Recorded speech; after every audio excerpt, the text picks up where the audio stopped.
Bonjour fidèle internaute, bino bandeko balandi nyonso to bel Mon TV. Bino bomesana kolanda émission na bino parlons de la vérité. Parlons de la vérité za émission moi na bino moko de grâce baswe ala apesa rabino yango pona koyeba bosolo nyonso to le kana kati ya mboka. Na yango na bino bandeko bozana poto bozolo na biso boyeba ke no procès à pasteur Moïse Mbiye nande konabino Eliane ezokoba toujours ezokende karape mwana mai na bino musicien no bolinga makasi Michel Bakenda za na poison na nzoto donc tozoyeba te poison e uti wapi et sans oublier encore onde konabino oyo hein boyebi bien oyembara muto papa kangi nini oyo bino mo comprendre que no tozobande konabino yaza pichu mwanza dernièrement tu vois que non de qu'on a besoin pichu mwanza ba tu komona atindele moi ça ba to texto bani to ko lukato landa fois pichu mwanza place et to sur la to confirmer ça makambo ne ya solo to lukuta a ko bango liboso micro ya Beledu Mon TV ya ngo lelo to yambi pasteur Josué Bilembo pona ko sola na ye pona makambo yo etonga ya église mission mondiale pour Christ oeza ko bongisa année oyo mobimba zo be thème très important na ngo to pasteur Josué liboso. Bonjour papa Josué. Bonjour papa. Boni. Qui m'ezali? Ah, yo ta ke Mosé na Nzambe, actualité à pasteur Moïse Mbiya wa donc yena maman na biso Eliane na ebité yo ko loba par rapport à makambo wana. Bon, merci pour la question. Par rapport à makambo wana ya Mosala Nzambe Moïse, bon ngana ko loba boy na kopesa conseil ningi na bandeko na biso bazolanda biso. Alors Moïse Mbiya za Mosala Nzambe. Makamba Moïse Mbiye biso totala ngona musika parce que ba réalité mususu o biso tokutana ngona musalo bino boyebité bino bomona ka so makambo e yindi mais ba réalité mususu bino boyebité alors ba fidèle bazokota makamba Moïse Mbiye esika olebo banda koloba n'importe qui n'importe quoi pourquoi pas bosambela pona Mbiye parce que za musala Nzambe totala lelo ba fidèle Mbiye atei totala lelo bato lelo Mbiye azo sansa combien de pasteurs bazana sima na ye. Donc en bref na kosenga na basala Nzambe to pe bana Nzambe biso ne to continuer ko sambela pona mosala Nzambe parce que même Bible zo lobango to sambela pona ba koi to sambela pona ba faible olika to banda ko yemba yango donc na conseil na ngai lokola moto na Nzambe na kosenga na bana Nzambe to sambela pona pa likambo wana. Et bon ce qu'on de na biso l'évangéliste Mike Kalambai et total qui dernièrement tu aussi ma pardon beta moi sina l'agonie est-ce que c'est permis pour mosala Nzambe beta moi sina? Bon, merci. En réalité, bon, en réalité, question tout ningai, et ça question à part qui mosala Nzambe, tout ça batou. Et ça le long de Nazaboy. Avant de commencer à Nzambe, Nazala imutu. Donc na kati nanga nazana ba désir, o esengeli mutu. Alors, libala tu te vanda na libala les a bon Nzambe te. Libala les a cher. Mais nous surtout auto biso to sala. Et c'est na ndenge ya bonzambe donc na nyoso twana il faut pe bien na batu ba yeba ke oui biso basali ya Nzambe vi na biso za surveiller na makambo ebele parce que naza mutu ndenge yo yoka kanzala papa journaliste ndenge pe na yoka kanzala ndenge yo lemba ngape na lemba c'est la même chose moi si pas rosalere moi mbata mo na ndenge moko ya muke na ndenge mabete na ebité donc mbata c'est la Bible te mbata c'est la Bible parce que Bible lobi yango beta moi na 59 films il a 60 idées. Donc moi c'est pas ça moi. Oui effectivement quand Azé pas na yo Azé moi na o ce qui est beaucoup corriger dans les sous-motés mais elle est qu'à 60 idées comme a péché.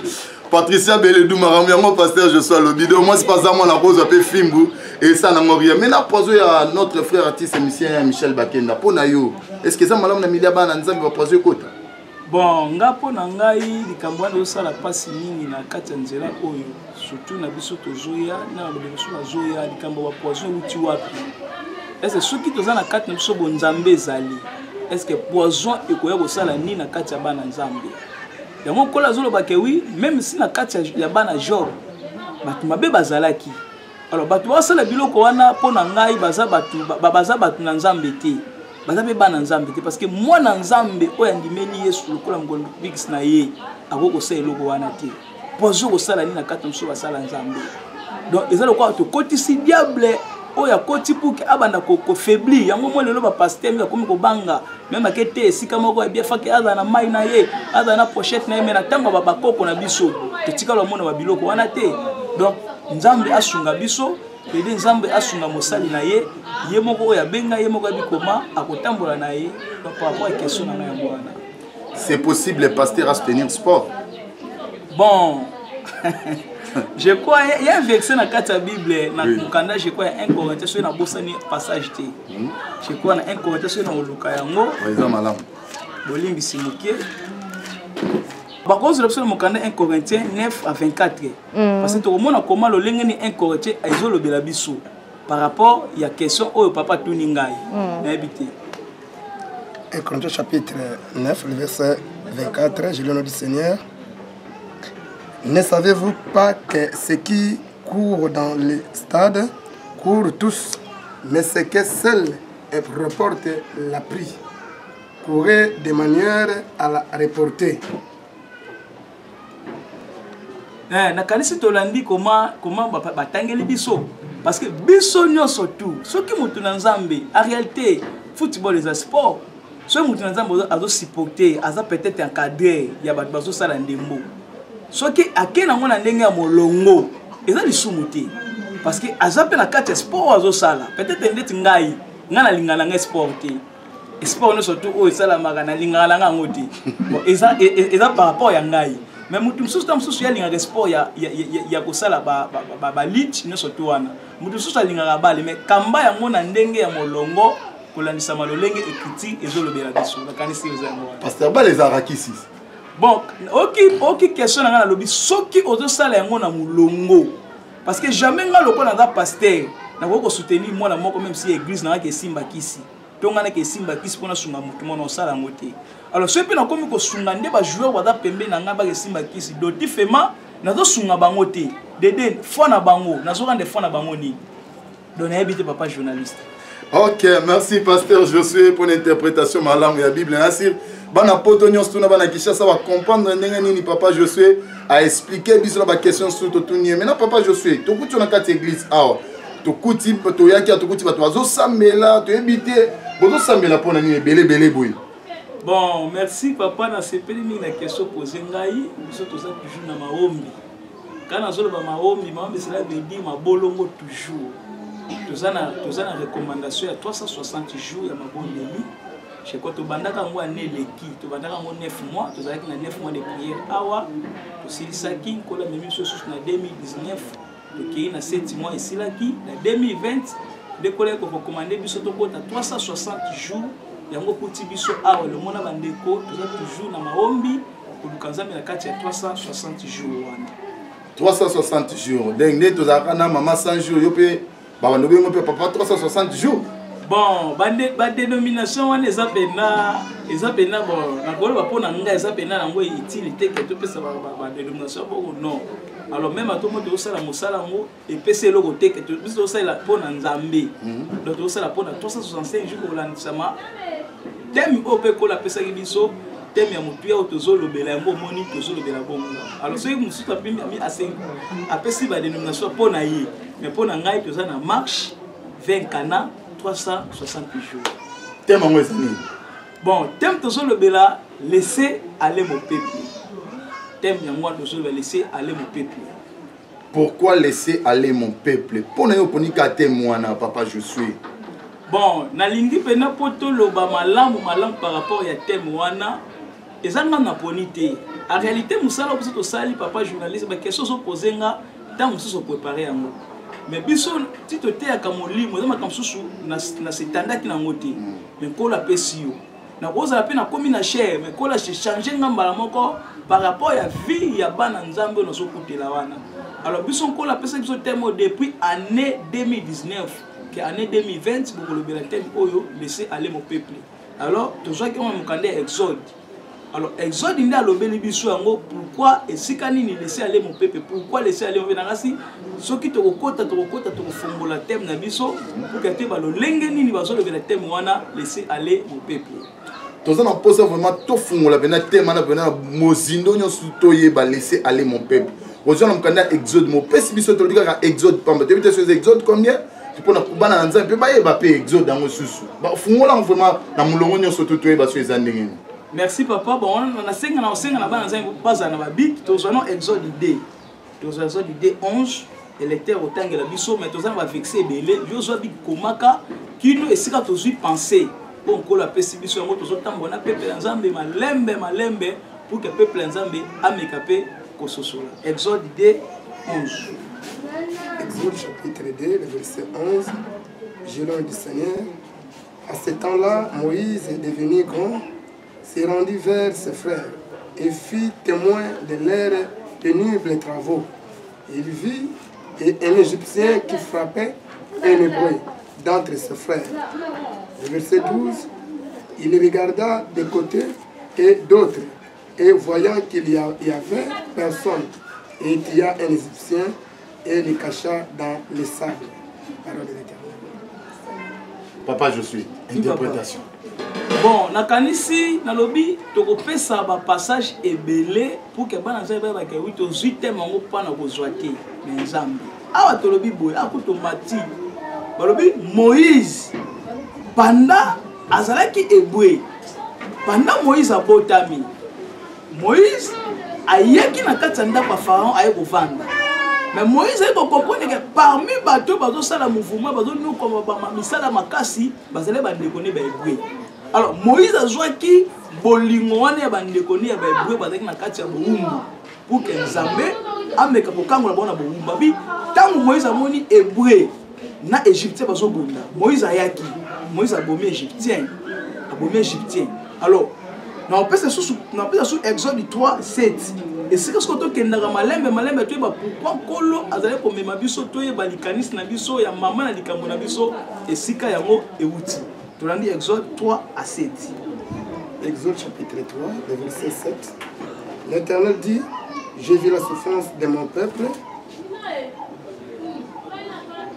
peuple qui est en Égypte, et j'ai attendu les cris que lui font pousser ses oppresseurs, car je connais ses douleurs.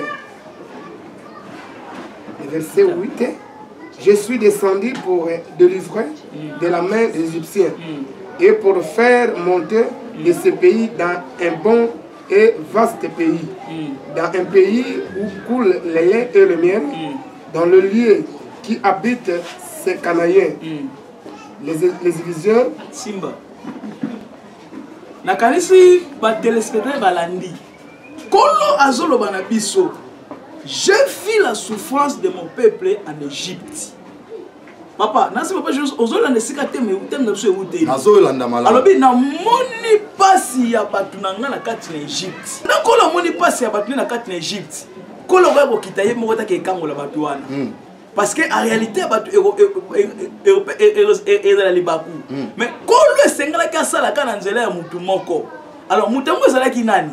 Mutango kola teleki na kati ya ba ebre. Parce que pendant qu'on a tindra mutu mission, tala rapena capacité à pesa la mutu. Nzamba yaki je crois ba ta capacité bazalaki belé na tango wana. Mais nzamba kene ko sa nini kozela kino mwana Moïse abotamaki. Kola ki azu Moïse. Après Moïse kokola, Colombie, j'ai vu la souffrance de mon peuple. Nzambe na mona ki passe ya libota na yeba dale ko nyokwa manakati ya boumbu na kati ya esclavagisme. Babi Pharaon dale ko pesa mo ba misala mako ya torture. Alors ce tozongi susu mbangu. Pourquoi bano pesa mo misala wana pona pesa bango makasi te mais pona sani affaibli banzoto na bango. Alors yango Nzamba pesa ki Moïse tinda. Alors bi na moni souffrance ya batu na nga Égypte mais na ponio pour que yonde okende kokangola batu na nga na kanisi ce tozi par exemple sous mukande Exode 1. Je crois que wana sne et que pesa sous éclaircissement et sika oyo je crois mo boko to pe fondement na biso ya likambo et vandeni bana bazo sous mukande Exode 6 1. Exode chapitre 6, le verset 1er. Nous lisons au nom du Seigneur. Le verset 1er, la parole déclare, la Bible déclare ceci. C'est pourquoi aux enfants d'Israël, l'Éternel dit à Moïse, tu verras maintenant ce que je vais faire à Pharaon. Une main puissante les forcera à les laisser aller et une main puissante les forcera à chasser de son pays. Le verset 2, Dieu l'appela encore et Moïse lui dit, je suis l'Éternel. Je suis apparu à Abraham, à Isaac et à Jacob, comme le Dieu de Tout-Puissant, mais je n'ai pas été connu. Ah, nakalisi papa tozolanda. le lenge tozo kitana maman na likambo na biso pour que libota na nzambe et dans la sauver.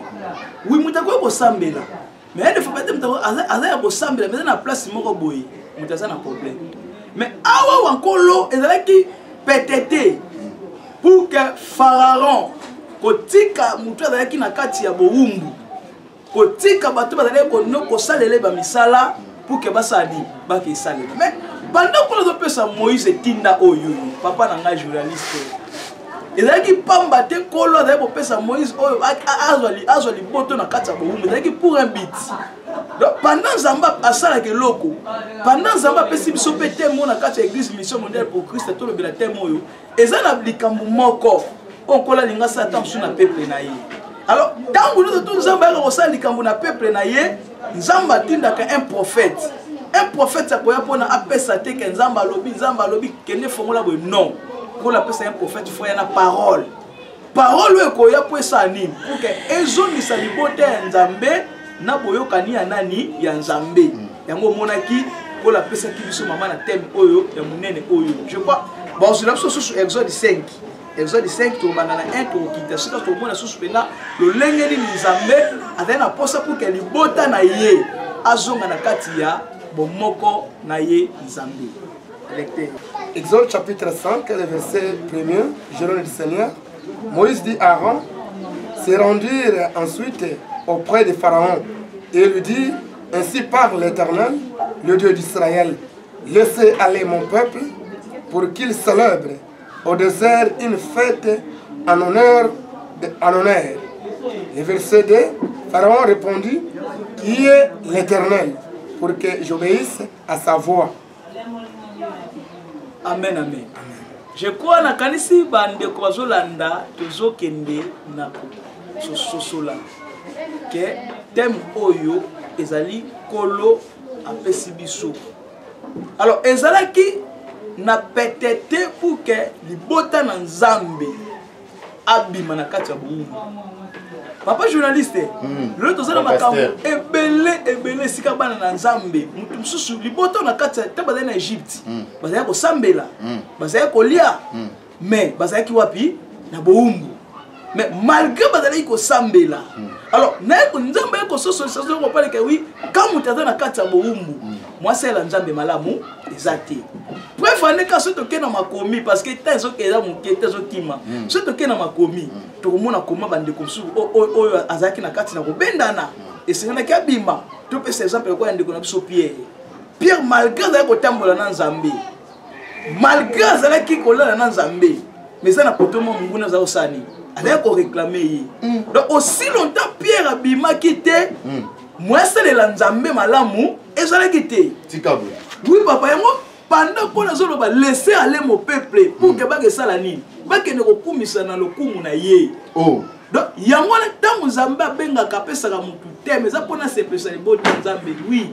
mais faut moi na Nzambe bima abika pendant mutu ozonga na kati ya identité ya bon Nzambe c'est qui kola na mopose yango wana mutu azonga alors mutu azana kati ya kokangama loka tozo ba laisser aller mon peuple tozo ba on ba angle ebele. Alors, peuple quand bima, alors c'est l'Nzambe malamu, alors c'est le bon Nzambe malamu. Alors c'est qui liboto yo abima la kati ya boumbu pour que ça nini akende ko c'est l'Nzambe malamu. Et ça peut tout ça na basala Nzambe so bazana ba problème. Ndeti lo ba question tuna kinga na bandi ba question ndiko na so bambiye bango tutu wana. Surtout pasteur Moïse Mbiye. Il y a pas de problème. Bon, en réalité, au cause de la mosala Nzambe, ils ont la place mon kangola mati. Oh. Kindumba be kangola mate. Oui, effectivement, dans ma kambe belo kangola mate. Donc pasteur Moïse Mbiye nenga zakina ndiko na biso Eliane wana. Donc pasteur Moïse Mbiye akangola mate na bondumba. Place wana nabi landanga malam nabi d'autres les serviteurs de Dieu. Ate akanaye. Mais ça na place mo resala ni ekangaye. Donc aussi longtemps vi na ye kangola mite. Et le kwane bando salaka ni shit na ye. Et ko senga nini? Abima. Pendant que en Égypte, de tout fait comme libre. Journaliste, n'a pas besoin d'exemple. Tant qu'on a besoin de mouquer. Papa, Tozana Tozo Kayo, Balanto avec le Dumont TV. Pasteur José Bilembo, Azo parler sur vérité, tout. Laissez aller mon peuple. Papa, le vérité. Papa ngai. Ce que toke na kati ya Sodome. Tokuta na kati ya Sodome pendant ça bazo ko boma Sodome. Oh. Abi ba ke boma Sodome. Mais ça qui na mutu moko. O nzamba eko asali ni. Abi ki saki. Ntamo za nani? La moi c'est Lot. Alors pendant moi c'est Lot azo bima. Na kati ya Sodome. Akola bi bima kotala nini? Kotala simate. Mais pendant moi so bima kata Sodome. Papa na ngai moi si wa bandi akeda magazo kende. Mais esprit na ye eza wapi? Eza na Sodome. Oh. Alors pendant zo kende ye moko abandi su kotani kotala Sodome. Pendant tali Sodome na si yo nanga tebaki suka na yango. Webi to yobi akomaki nani? Akoma nani? Oui papa je. Na yebité lo bakoma nani? Wabi akomaki banga mungwa. Pourquoi? Parce que na kati na ye esengela ki abima na Égypte. Papa journaliste. Oui papa. Lelo soki bazolo ba mingi Congo yo sambela mingi Congo ba sambela rebelle c'est bien. Mais na Congo ba chrétien bazaki. Ba chrétien bazaki. Alors soki na Congo prière ezali. Mais quand dans la posa batu ba chrétien bazaki. Ba chrétien bazaki. So pour ba chrétien bazana na Congo ce qu'il faut tout ça. To zonga na image en Congo. To bima na Égypte, to kende esika kola zo bongela biso. À ce moment-là, ne mutako zonga na kati ya boyokani na Nzambe. Pourquoi na mboko to sambele belé? Mama kama ndenge na ndenge. Pourquoi parce que ka bato ba sambela, ka bangwana ba na Égypte. Est-ce que question posé na débit awa ya ba poison? Est-ce que moi na Nzambo ate ya moi na Nzambo aza ayebi Nzambe akotela musala Nzambe poison? Pourquoi ba akotela ndeko ne poison? Parce que mutuna abimi na Égypte te. Yango monaki surtout qui na suite un message na biso base le son Exode 10. Base le son Exode 10, je crois le bon verset sur Suka Exode 10 to ko banango pena 1 notre suksango na 3 to na penser les kanisa Nzambe lolenge ni esika mama na likambo ewuti pona milulu na biso ya 360 jours de prière. Exode chapitre 10, c'est le verset 1er, chez le nom du Seigneur. L'Éternel dit à Moïse, va vers Pharaon, car j'ai endurci son cœur et le cœur de ses serviteurs pour faire éclater mes signes au milieu d'eux. Le verset 2, c'est aussi pour que tu racontes à ton fils et au fils de ton fils comment j'ai traité les Égyptiens et quels signes j'ai fait éclater au milieu d'eux. Et vous saurez que je suis l'Éternel. Le verset 3, Moïse dit à Aaron, allez vers Pharaon et lui dit, ainsi parle l'Éternel, le Dieu d'Israël, le Dieu des Hébreux, jusqu'à quand refuseras-tu de t'humilier devant moi? Laissez aller mon peuple, afin qu'il me serve. Parole de l'Éternel. Laissez aller mon peuple pour que basalela Nzambe.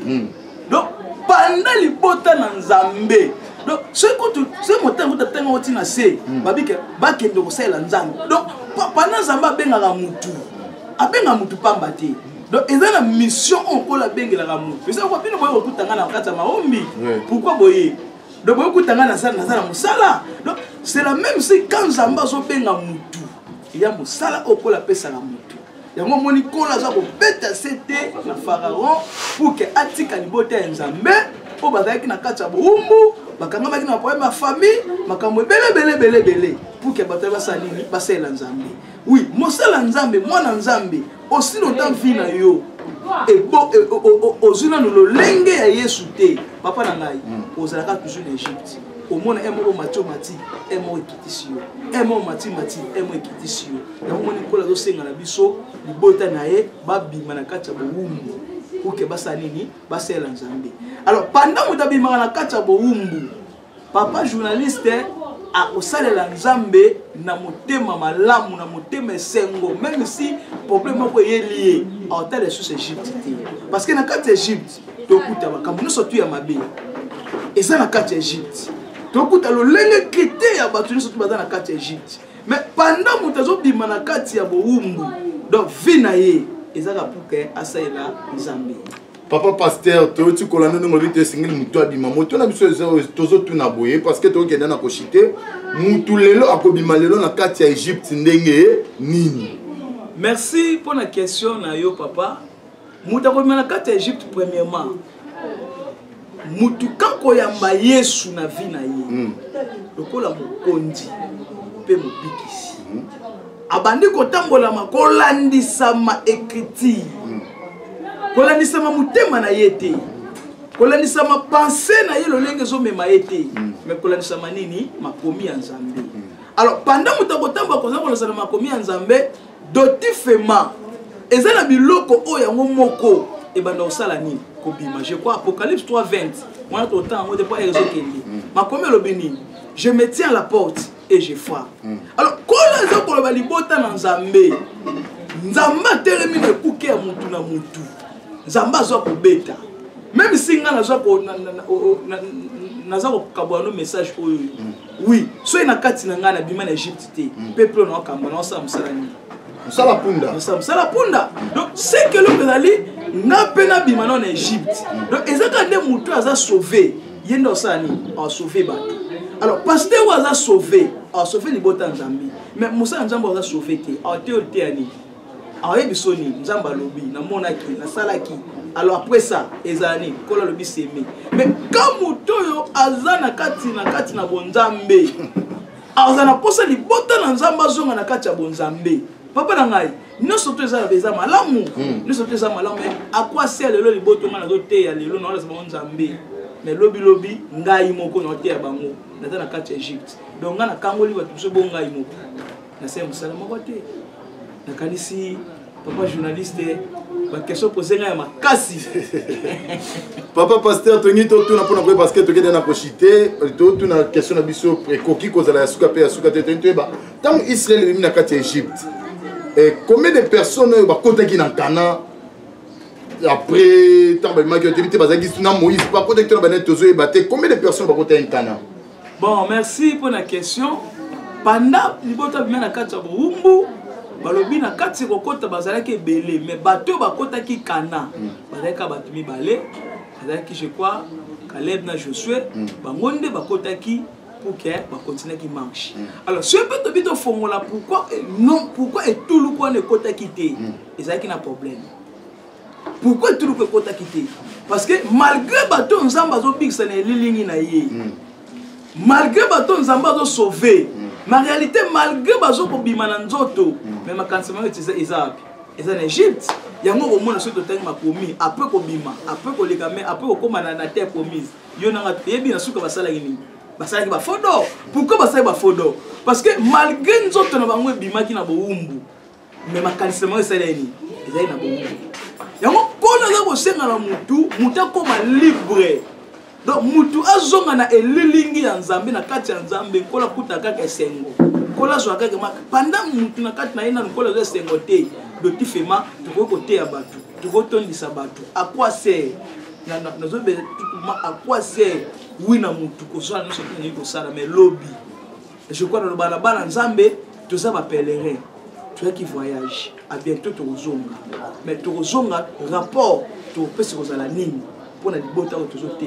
Pour na peuple tozote peut-être to bandi bien Nzambe bon lobby siko tala makambo yo te yaki siko lobby kaka yo moko ba le péché za mabe kaka yo moko ba le sosote et comme boy wana seke ozaki obutaki na Nzambe te. Merci pasteur Josué, mot de la fin pour na ba Nzambe nyoso mikila pour te faire bichasa. Mot de la fin na ngazali bandeko to linga Nzambe, Jésus revient, il fait bientôt. Examen là mon trouvant surtout mais le que l'équipe me tuer mon posana Nzambe c'est posana Nzambe l'équipe nous surtout donc le na beaucoup fananga le lenge na zali mais so ina za na Nzambe na mutu esengo yango na te ka bana Nzambe à quoi sert na mutu kozwanyo surtout mais lobby appel de vie na ye donc na lobango liwe so les amuta kufa na accidenté akufa na tiberte akufa na maladie ebimité mais liwe so les a muliso akufa ebi Nzambe te. Alors bana poto bana no surtout monde ntio bolandinga na bi to luka Nzambe tant o ezali tant o bat bazonga na kati évangile to zonga na ressemblance ya Nzambe. Je crois nous surtout ça qui la biso nous surtout bomba make ko bima mais yo muto même ozogumela kati ya mabe donc oza toujours en Égypte yango bola ting na biso laisser aller mon peuple pour que finisse dans la libre pour que osela nzambe na libre je crois que ezala ki modèle fait nanga ngwana. Merci pasteur Josué et sur mon papa hein pour ça mais pasteur Josué bon question posée nga c'est à vérifier cœur de comédie. Bon, et cette question on a menabi c'est reste à vérifier. Je crois que nous sommes sur ce koya. Nasi, dans ceux qui ont tourné, tous ceux qui nous ont attendre tourner, tous allons l'émission, pour méga sous pour partager sous. Merci parce que je sais le numéro de téléphone. Le numéro de téléphone est 081 76 29 704. 089 plus 243 89 089 18 26 514. Donc numéro est Kangamaraté. Si vous avez un surtout au moins que nous avons une retraite, peut-être au moins à moi, ma charge de personnes. Mais chaque jour, le numéro est là. Deux personnes. Bon, moi, je suis à Liboso, je suis à pasteur Esra Singolo Bilembo, Yende Tata Nangai, Openda Kadengai, le loso yi naza boye, ezali parce que pour l'encadrement na ye. Bon, moi, je suis allé na opesa na bana nzambe nyonso na opesa na église corps du Christ na opesa na bato na nzambe nyonso tout mais batana ba retraite ba logisi ba ba pikambi bozola na ngai na pesa mbote to luka toujours nzambe na nzambe to merci on a to comme na suka émission na biso to pesi mbote na bande ko nyonso ya balandi ma émission na bino Beledu Monde TV parlons de la vérité za émission oyo et pesa makana mwana na bino de grâce baswe hein animateur culturellement boya mayele oyo Beledu Monde TV azoye penaka pour assez la bino ramsala donc biso to ba misala na bino le to na pasteur je suis le peut ya pena mutu mususu oyo bo mabiso ya ka vérité yango biso na vérité to otika na biso te to loba ka vérité na pesi mbote na ye moko la directrice hein notre chef Patricia Beledu hein moi mayele chapeau et pourquoi pas aussi na Pamela Bakali et puis l'architecte sage intelligent mon petit frère à moi Bakali, sans oublier aussi l'architecte Benito, Église Corps du Christ et mon pasteur Jean-Siba Pembele Géribal. Et ton à la moisson BT 318, n'a pas sinon Stumbote, Botka na Kimia, tout le monde a une balation. Pourquoi pas aussi Mission mondiale pour Christ. Nzamba ola pambola bino, bye.